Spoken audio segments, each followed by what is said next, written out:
ugly, hideous. Why? Oh, my bowels are churning. We're back with another Project Runway video because I'm in dire need of serotonin, damn it.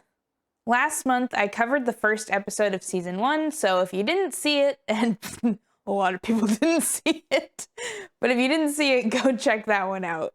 Or don't, I'm not your mother. But the important stuff to remember goes as follows. Mario likes to take the easy way out of things. Star's ideas of fashion are honestly not that palatable. And Wendy Pepper is just a sweet mom struggling to make her way in the fashion business. Following last week's events, our remaining designers are feeling really different about the whole first episode. We have Austin, who is feeling super confident because he won and now he's got immunity. And then we have Star, who is really not feeling great about it because she was in the bottom 2. And then we have Jay, who is still making fun of Daniel Franco, even though he has been sent packing. Daniel's from a different planet, maybe. The planet LA. He always had, like, jazz fingers. Jumping right into it, our designers learn about their new challenge titled Vision, in which they'll be using cotton to represent envy. Now, I know I talked a big game last time about how I used to come up with my own designs while watching the show as a kid, but honestly, with this one, I don't even know where I would have started. But at the very least, I know that I wouldn't have done anything like what the designers did in this episode, but I'm getting ahead of myself. The designers return to the runway to pick their new models. Kara-san talks about how important it is for all of the designers to hear their names first so that they don't get stuck with a model who might, oversleep and leave them in the lurch for 3 hours. My model's not here. Go to the street and go get a model. Excuse me. This is really bad. In a beautiful instance of irony, Kara-san is the last designer picked, and she ends up sending home whoever this model is. When they return to Parsons School of Design, they find their studio wrapped in bolts of cotton. I'd like to think that the producers hired a bunch of ne'er-do-well teenagers to do this because it just reminds me of, like, what the meanest neighbor's yard looks like on Halloween.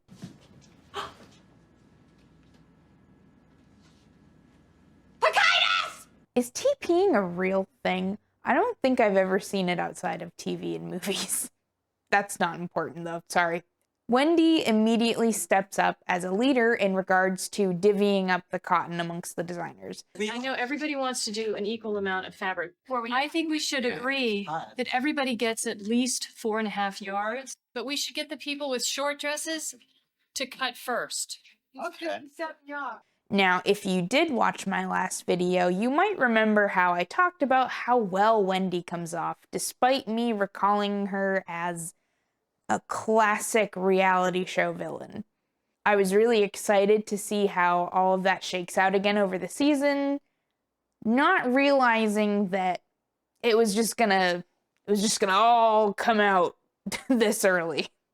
Everything I do in this competition is strategic.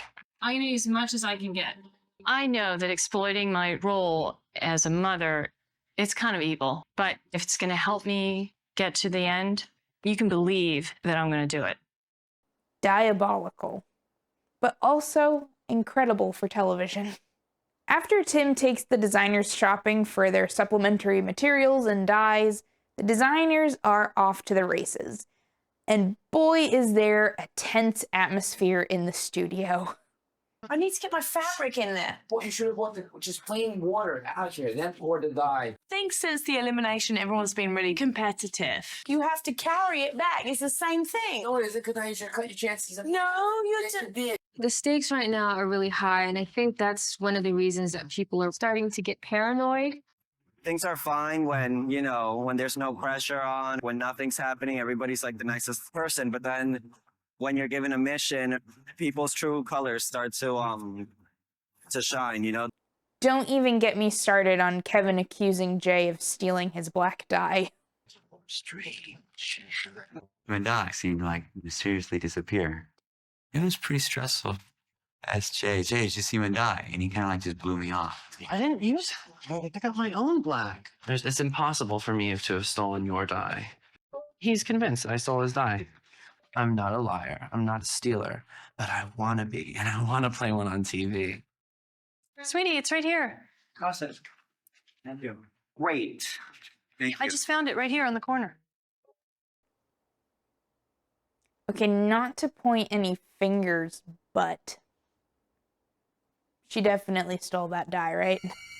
While the others are so stressed about their designs, shocking absolutely no one, Mario decides to take the easy way out again. I'm just gonna have a plain white hoop dress, keep it simple. I don't premeditate, I just think, what would be fun, what would be interesting. If he doesn't pump it up a little bit, I don't think he's gonna be here.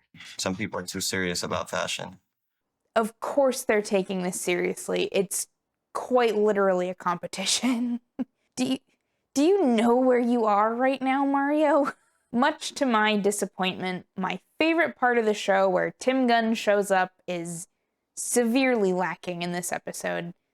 He's only shown discussing Karasan's, I'm gonna call it a Bugle Boy abomination. I'm really curious to read your thoughts about this outfit in particular, so make sure you let me know what you think in the comments below. Nora and Austin Scarlett learn that stressing is not conducive to sewing, and they both injure themselves. Are you okay? No, I think I sewed right through my finger. Honestly, I think it's a risky move to bleed around Austin Scarlett because the jury's still out on whether he's a vampire or not. But no one is stressing out quite as much as Vanessa, which culminates in her having a really uncomfortable yet iconic argument with Wendy Pepper in the laundry room. Okay, so a certain company that's name rhymes with Blira Blacks is not happy with me trying to upload this video as it stands, so here we go. We're gonna get an Emily Simonton Oscar-worthy reenactment via voice, okay? Are you ready?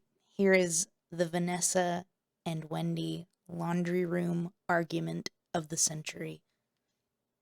And I would like to apologize to England with my attempt at Vanessa's accent, okay? I promise I did my best.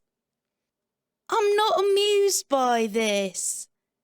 It's not fun, it's stupid. Are you sorry you came on?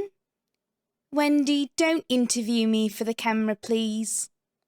I have been unfolding a strategy. I was going to get people to confide in me, and I would make sure to be there if they seemed to be in a weak spot. Anything that I thought in later in the game I could use to my advantage if I needed to, get them out of my way. Vanessa, why is it you've decided not to be nice to me anymore? It just pisses me off, Vanessa. You don't think I'm worthy of you being nice to me? What have I done to you? I'm sorry, I didn't mean to upset you. You just dismissed me. I've never said anything to you except kind and caring and how are you and what can I do for you? And you say, don't interview me. Why are you laughing? I'm not laughing. Sorry, I really tried to promise. Between us, I think Vanessa's got Wendy clocked. She knows exactly what this lady's trying to pull. Wow, after a day of sewing, it's nice to come home. Okay, can we talk about Austin Scarlett's Ebenezer Scrooge nightshirt for a second? I mean, come on, he's definitely a vampire, right? The next day, the designers get ready to head back to the studio, and Nora's just out here raw dogging a green pepper. I've never seen anyone eat a pepper like that. What is happening? After spending some time finishing up their designs, Tim Gunn arrives a little early to take our heroes out on a field trip. They arrive at 30 Van Dam, where they meet owner Paul Berman, who tells them they'll be hosting a silent auction. The designers will have to schmooze a little and really sell their vision and try to win the highest bid, and thus win the episode. This part of the challenge shakes our conniving Wendy to her core, because marketing herself is not her strong suit. I can relate. As soon as the silent auction starts, the designers use all they've got to entice the bidders, whether that means calling out to them, dragging people over to their mannequins, or enticing them in other ways. Don't say your sexuality. My sexuality. You gotta use your smile. And your name's Nikki. Pleasure to meet you. About 20 women, and none of them were looking at the outfit. What you see is what you get. More of your stuff. That could be arranged. While Wendy is spiraling because no one wants to talk to her about her dress, Star is effectively turning off her audience by telling them that it's, well, They're sort of like tumors. Wow. come on, girl. Poor Jay is also struggling, but hilariously so. Where are these ladies? Why are you people looking at this stuff? I love this man, oh my god. And now it's time for the runway show, and here we have Austin Scarlett looking very much like Astarion from Baldur's Gate 3, who is not a vampire, but a vampire spawn. Sorry, that might have been a bit of a spoiler for those who haven't played the game, but I don't think Astarion was fooling anyone. It's pretty obvious. I digress. Our guest judges are Great Value Jermaine Clement from Flight of the Conchords, aka Paul Berman from earlier, as well as Constance White, the at the time style director for eBay. And then, of course, we have Nina Garcia and Heidi Klum. Not sure where Michael Kors is, but his presence was sorely missed. I feel like he would have had so many funny things to say about all of these looks. A missed opportunity. I liked the idea of Austin Scarlett's Evil Queen inspired look, plus Martinique's snake walk was really cool. I also thought that Jay's jumpsuit was pretty interesting. It's actually inspired by these models we're working with. It's gonna be like this walking social commentary. If I had to pick one of these and wear it, I'd probably pick Kevin's. My envy was leg envy. I looked at Heidi. She was a supermodel. Now she has great legs. Just not that goofy hat, though. And Alexandra's Venus-inspired dress was alright. Nora's, however, was my favorite of the bunch. She utilized cutouts to highlight areas of the body that others might be envious of. I thought the hands shackled in front of the model was a weird choice, but other than that, I really liked her take on this. I wanted to like Vanessa's maternity gown because she's one of my favorite contestants on this season, and I loved her dress in the last episode, if you remember. But I think this horrible pregnancy pad thing was just too distracting, and it ruined the look for me. I thought Robert's penis envy pantsuit was an interesting idea, but his model just reminds me of Willy Wonka, and not in a good way. I wanted to like Mario's, but I wish he would have put more effort in. It's really hard to root for him when he doesn't really try. Wendy explained her dress a lot better than the actual dress itself. I wanted the dress to exude envy. I have a snake coming right down at the base of her back to symbolize that envy will always bite you in the ass. And I do not know what's going on with Karasan's look. I have no words. And then there's Star. Now, I was pretty harsh on her last time, so I don't want it to seem like I'm just picking on her, but she doesn't make it easy on me. Last time we had her Jiffy Pop, frill-necked lizard, Eric Andre didn't get the job at Fruit Loops disaster. And this time we have the tumor dress. I can tell you that I don't hate this one nearly as much as I hated the last one, but still not great. I feel like there's a lot of potential for something better here, but you know, the weird tumors aside, I don't think the dress sits very well on the model. Mario, Star, Nora, Karasan, Wendy, and Robert are all called forward for judgment.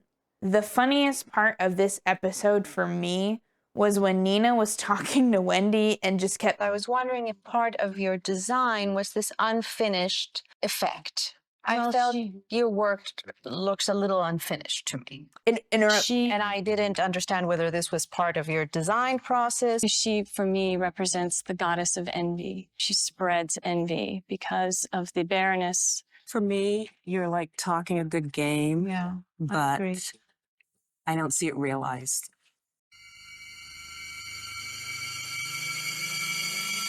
Something tells me that Constance is also onto Wendy's game here.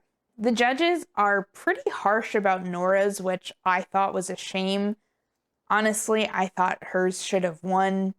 Definitely not Karasan's, though, which was the one that had the highest bid. I really like Karasan in this show, but this was just not it for me.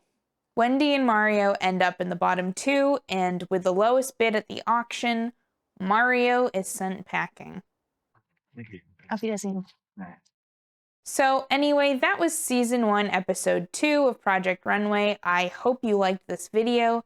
If you would, please consider liking, commenting, and subscribing. And let me know what you guys thought of these looks. I'd love to discuss with you in the comments. Or in my Discord server that I keep forgetting to plug. The link is in the description below. Thank you for being here with me, and join me next time when I watch something else.